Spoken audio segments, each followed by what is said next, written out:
Hi guys. So recently, about a week ago, Minecraft Live 2021 had just happened. Now that I think about it, this script is very outdated because it's the 27th and it's been about 11 days.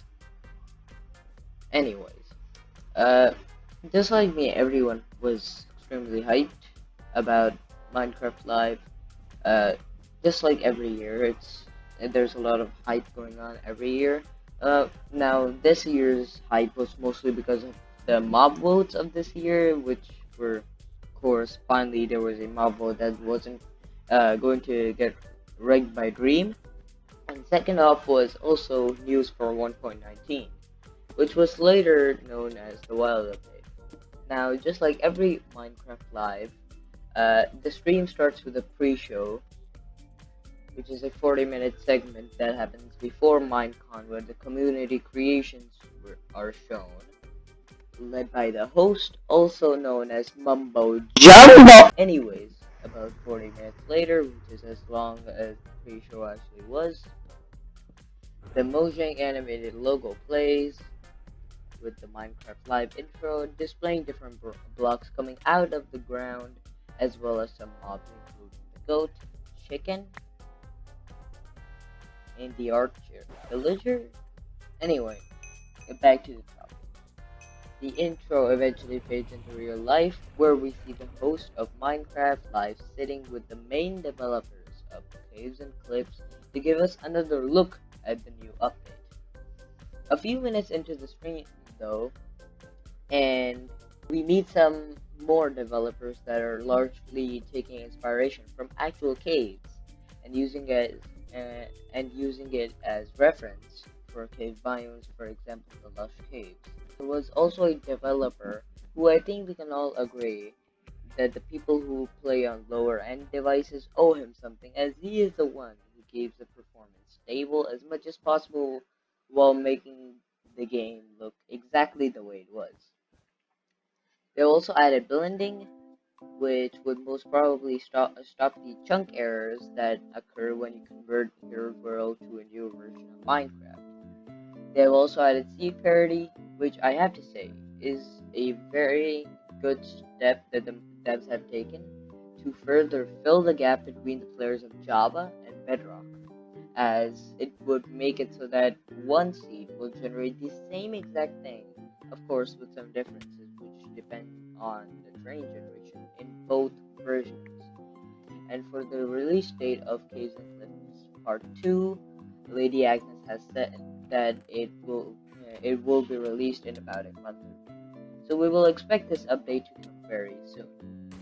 They also announced that both versions of Minecraft will be available for Xbox Game Pass from November 2nd onwards, which, as I said before, is a good step that the devs have done to fill the gap between the two versions. About an hour into the stream, we meet Vu, who tells us about the three mobs mob vote that we can vote for. Tells us the characteristics of each mob as well as how to vote for these mobs. After having a short conversation with Tiny Jens, who said that he wouldn't be able to explain all of it, Big Jens makes it to the screen. Anyways, Jeb answers some community questions about the mob vote, for example, how the devs think of the mobs to put in the game each year, and if it is inspired by the community or not. The next segment was about the application called Blockbench, where people could make their own mobs or models and use it for mods in Bedrock Edition, and even use those models for Java. It also show some of the community creations of what the app has been used for, as well as a quick tutorial on how to make a bear model by recoloring polar bear. The segment after that is a celebration for 10 years of minecon, where they give a recap of every single minecon that had happened for the past 10 years and some of the exciting parts of it, as well as some previous dungeon announcements, and all winners from all minecons, either they be mobs or biomes. A bit after that, the mob votes come in. Wu once again runs down on all of the details of the three mobs and tells us how to vote on Twitter.com. After that was over, Wu interviews the lead designer for Minecraft Dungeons, who tells us about the seasonal adventures update, which I would have to say looks absolutely incredible. I don't really play Minecraft Dungeons a lot, or don't really keep up with the news of it, but for for the type of game that Minecraft Dungeons it is actually really good. The Minecraft Dungeons devs have done a really good job on this update, and it makes it feel just like a Halloween update for the time it was announced. Then we see a very cool animation made by Element Animations going through all of the things you can do till now in Caves and Cliffs Part 1. After that 2-minute animation and boo thinking, the mob votes are finally out, and it was kinda obvious that the glare was gonna be the first one out. Like, man, F3 does your job better than you can. Once again, Wu goes through all of the characteristics of the two mobs that are left, the Copper Golem and the LA, and how to work for them. He then switches the topic to Education Edition and how kids across the globe are making different projects, pointing out threats to the world such as climate change and global warming, and how we can combat it. In the next segment, we meet Lady Agnes, who is talking about the new 1.19 update, also known as the Wild Update. Now, we can all probably tell what we are going to be expecting from the name itself: a bunch of new biomes, new quality of life, and changes, etc. Then Brandon, better known as King B Dogs, talks about the Deep Dark, and we see a new structure where the Warden is going to spawn. The structure is called Deep Dark City, which, in my opinion, isn't the best name, but who really cares? The structure is cool, and nobody really cares about the name. They've also added a new variety of Skulk sensor blocks, or simply just the Skulk family. The first one we see is the Skulk Catalyst, which is what helps the Skulk spread. And the way it spreads is pretty cool actually. Whenever you kill a mob, and the catalyst will spread the blocks to the place where the mob died. The amount it spreads depends on the amount of XP that the mob had dropped. So, for example, if I kill a zombie somewhere near the Skull Catalyst, depending on how much XP that zombie dropped, it would, on that exact location, start spreading the Skull blocks, which, as I said before, is very cool. The Skulk blocks that spread actually drop XP, as King B Dogs pointed out, is going to be really good for farms, where you could put the Skulk sensors beneath a mob grinder or something, and then that would spread the Skulk blocks from which you would get XP from mining it. And of course, if you're going to break the blocks, you would need Silk Touch to make the block drop. The second Skulk family block is the Skulk Shrieker, which would start screaming for whatever reason, as well as give you a blindness effect for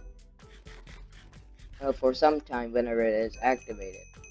So definitely lower your volume while going through one of those. You may avoid activating it by crouching but standing on the Skulk sensor will send a signal to the Shrieker. Well, anyway, on a more positive note, we come back to announcements about the Wild update and the new biome coming to the update, which is, drumroll please, the Swamp. And I cannot even tell you how much this biome has given us. But psych, I'll tell you anyways. I think the most important thing was the chest and the bow. Like, that is such a cool feature that can be used for more storage, because especially when you're going on adventures on water, like by sea, you find a lot of loot, and sometimes your inventory is just too full and you can't put all of it into your inventory. So definitely a great feature, 10 out of 10.